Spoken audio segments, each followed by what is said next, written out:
ng bayan, maasahan anumang panahon.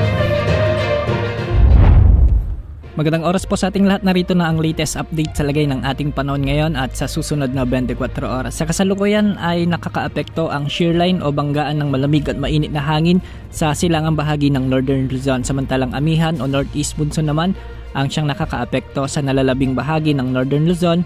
At ngayon ay may mga makakapal na kaulapan sa bahagi naman ng Southern Luzon, Visayas at Mindanao, at ito ay dulot naman ng Intertropical Convergence Zone o ITCZ. Dahil nga sa Intertropical Convergence Zone, asahan ang maulap na kalangitan na may mga kalat-kalat na pagulan at pagkidlat-pagkulog sa may Mindanao, Visayas, Bicol Region, Mimaropa at Quezon Province. Pinag-iingat natin ang ating mga kababayan dito, lalo na yung ilang araw ng inuulan, sa mga posibilidad ng mga biglang pagbaha at pagguho ng lupa, lalo na kung may mga katamtaman at malalakas na pag-ulan.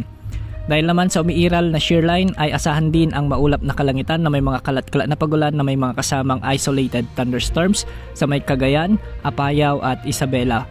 Posible rin ang mga flash floods at landslides, lalo na kung may mga katamtaman at malalakas na buhos ng ulan. Samantala, dahil naman sa umiiral na northeast monsoon o amihan, ay magiging maulap din ang mga kalangitan na may mga kasamang pagulan sa may Batanes at Babuyan Islands. Posible pa rin ang banta ng mga flash floods at landslides, lalo na kung may mga katamtaman at minsan ay malalakas ding pag-ulan. Dulot pa rin ng amihan o northeast monsoon ay asahan naman ang bahagyang maulap hanggang sa maulap na kalangitan na may mga isolated like rains o kalat-kalat na mahinang pag-ulan sa Ilocos Region, ang nalalabing bahagi ng Cagayan Valley at ang Cordillera Administrative Region.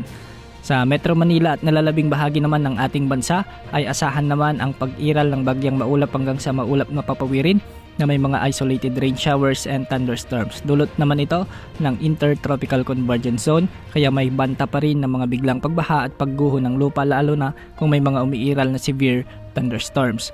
Samantala, wala naman tayong namomonitor na anumang sama ng panahon gaya ng LPA o bagyo na posibleng pumasok sa ating area of responsibility sa susunod na 3 hanggang 5 araw. Yan ang update sa lagay ng panahon. Ito po ang weather update ng bayan, maasahan anumang panahon.